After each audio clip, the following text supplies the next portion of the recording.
The 15th Sunday after Pentecost, a reading from the book of Psalms, Psalm 149, verses 1 through 5. Praise the Lord, sing to the Lord a new song. His praises in the assembly of the faithful. Let Israel be glad in its maker. Let the children of Zion rejoice in their king. Let them praise his name with dancing, making melody to him with tambourine and lyre. For the Lord takes pleasure in his people. He adorns the humble with victory. Let the faithful exult in glory. Let them sing for joy on their couches. Praise the Lord. I think I may have been 12 years old when first I heard a recording a little-known prodigy had cut and released to enthusiastic public applause. I believe it must have been 1961. This young, precocious little black boy had a way with a harmonica, also called a mouth organ, and he was adept at many other instruments besides, particularly keyboards. The record had a groove and a beat that defied explanation for this slim reed of a boy. All of us who heard it nearly lost our minds when first it hit the airwaves of WAMO, Whammo, the black radio station in Pittsburgh at that time. We danced ourselves silly to that tune, snapping our fingers and riding the crest of our exhilaration whenever we heard it in barber shops, in hair salons, or blaring loudly out of someone's transistor radio. Oh my goodness gracious, how we marveled that this song was the jam. What a wonder that this little boy must be to pull it off as he had, with so much panache, daring, and swagger. Have you guessed yet who I must be talking about? When Fingertips, Part 2, entered the treasure trove of black musical performance, everyone wanted to know about the little blind boy who had managed this stunning feat. Where did he come from? How had he learned to play like that? Was he a one-hit wonder, or could he do it again? It did not take long before we were all calling him by the name he would wear until maturity set upon him in latter years. Little Stevie Wonder. He was little because he was young.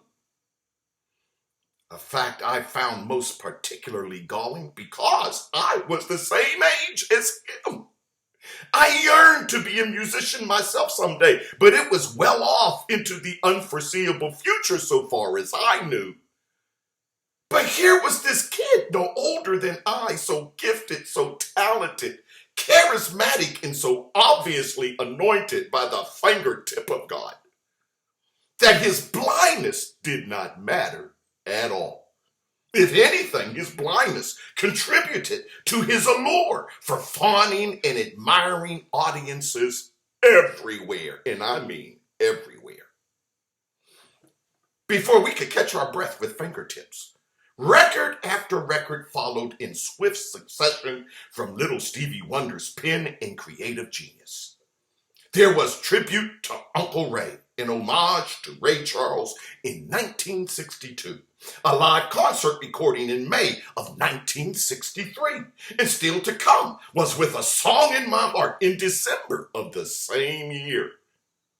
Throughout the 60s and early 70s, he recorded hit after hit, and in 1972, he released Talking Book, an album that revealed an ambitious, creative, musical master in what would become his most fertile years of composition, performance, and deep contemplation. The Talking Book album, each song a chapter in an ode narrative, opened the door for the appropriately titled Inner Visions. Then came Fulfillingness, first finale, and finally, Songs in the Key of Life. How many of you have all four in your collections? My early disappointment that I lacked Stevie Wonder's musical ability soon left me as I, like everyone else, fell beneath the spell of his magical way of transmuting the blues into rhythm and blues and soul music into jazz and back again. And all the while, I noticed a deep concern in Stevie Wonder's music, an obsession nesting at its very heart with the presence of the sacred. One can hardly hear Love's in Need of Love Today without understanding that this is a psalm to rival anything in the book of Psalms. Listen, Love's in need of love today. Don't delay. Send yours in right away. Hate going round breaking many hearts. Stop it, please, before it's gone too far. Yeah. The force of evil plans to make you its possession. And it will, if we let it, destroy everybody. We all must take precautionary measures. If love and peace you treasure, then you'll hear me when I say, oh, that love's in need of love today. Now that is a song attuned to God's presence in the world. In writing the lyric for it, Stevie Wonder became an oracle and a poet-prophet. When I observed the distressing killing of students attending university, or the overreaction of policemen to a pregnant black woman's refusal to get out of the car, or the cynical way that politicians manipulate the worst passions of an aggrieved electorate to advance their political hopes for power and prestige, then I hear the wisdom of Stevie Wonder's plea, his prayer for love to abide. Over the intervening years between my first introduction to Stevland Hardaway Morris and his outsized gift for musical expression, I have called joy on joy in admiration of the power that bequeathed him to all of us. Stevie Wonder is an American original and a national treasure, but he is all God made. Sometimes our prophets come to us bearing songs and sometimes poems. Poems like the one that graces our bulletin today. In her poem entitled Celebration, Mari Evans sings it this way. I be bringing a whole heart. And while it do have nicks and dents and scars, that only makes me lay it down more careful like. And you be bringing a whole heart, a little chipped and rusty and sometimes skip a beat, but still in all, you bring in polish too and look like you intend to make it shine. So nearly knocked me down to hear one of our congressional senators defend his resolve to stand in the way of approval for the promotion of countless service members because, as he put it, the armed forces are too woke. The heads of each branch of the military have complained that his decision to block these advancements adversely affects America's preparedness in an increasingly dangerous world. But Senator Tuberville's rejoinder was that he had heard reports of someone broadcasting poems over the loudspeakers of an aircraft carrier. Clutch the pearls, Aunt Julia. Poems over the loudspeakers of the aircraft carrier as though poetry would soften, unman, and innervate the aggressive impulses of our warriors. I wonder what he might think of music playing from the loudspeakers in country. The music of Motown or the music of James Brown or Bob Dylan in the Mamas and the Papas. The morale of Vietnam War veterans would have been far less robust had it not been for that music. Our troops in the fields and at sea listened ardently to that music as though their lives depended on it, and so they did. Rock and roll Rhythm and blues and soul music became the soundtrack for war while shooting off a flare for peace and love at the same time. We are living through dark days just now. Racism is on the rise with naked and unapologetic ferocity to enshrine white superiority. Anti-Semitism has unmasked its ugly face once more. Not that it ever stopped. It spews a virulent hate and breathes noxious fumes into our national home.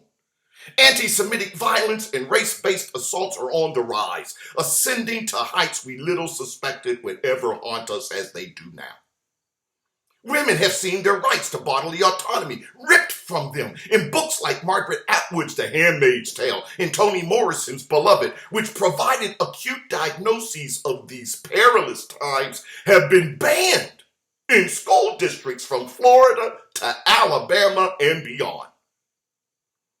Meanwhile, anti-democratic and authoritarian energies are gathering a disturbing momentum to undo our representative republic. Our Constitution is being twisted to undercut equity, diversity, and inclusion. Efforts to defend the constitutional mandate to make everyone equal before the law suffer setback after setback. In the words of William Butler Yeats' poem, echo in our ear with eerie relevance and familiarity. Turning and turning in widening gyre, the falcon cannot hear the falconer. Things fall apart. The center cannot hold. Mere anarchy is loosed upon the world. The blood-dimmed tide is loosed, and everywhere the ceremony of innocence is drowned. The best lack all conviction, while the worst are full of passionate intensity. Still, I am comforted in remembering this. The days of the ancient psalmists were no better nor worse than ours. And yet he knew that the praise of God was antidote for our spiritual afflictions, the torpor of our souls, and the ennui that underwhelms us. In the face of, oh, what's the use? The psalmist sings, praise the Lord. Sing to the Lord a new song, his praise in the assembly of the faithful. Had I skill and the pluck, I would take hold the lyre to play it with my fingertips. But I know a worthy song when I hear it. I lack the talent to play, of course. But I know a good song when I hear one. One with equal parts riff and jive, a song of praise that melts my tears away. I hear it when it sings. When you believe in things you don't understand, then you suffer. Superstition ain't the way. I hear a song of praise when the psalmist sings, hello, Jesus, Jesus, children. Stevie Wonder admonishes us, when you feel your life's too hard, just go have a talk with God.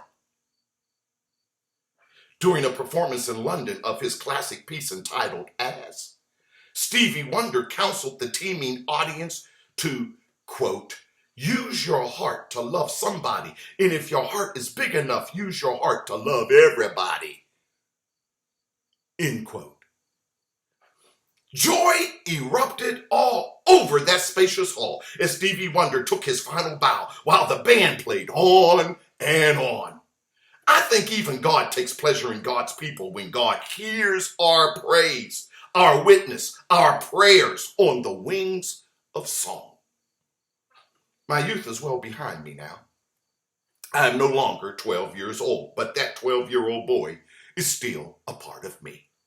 Stevie Wonder is no longer Little Stevie Wonder. He has arrived in his elder years just like me, supping on a daily bread that God alone provides.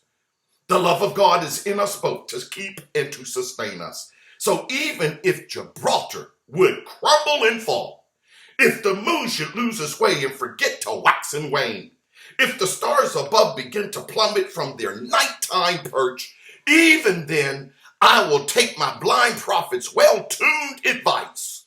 Pitch, ready or not, I'll let a song go out of my heart. I'll sing to God as our troubadour Stevie has taught us all to sing. As around the sun the earth knows she's revolving, and the rosebuds know to bloom in early May, just as hate knows love's the cure, you can rest your mind assured that I'll be loving you always, always, until the trees and seeds just up and fly away, until the day the earth starts turning right to left, until dear Mother Nature says her work is through. Always I'll be loving you. Always. Praise the Lord. Amen.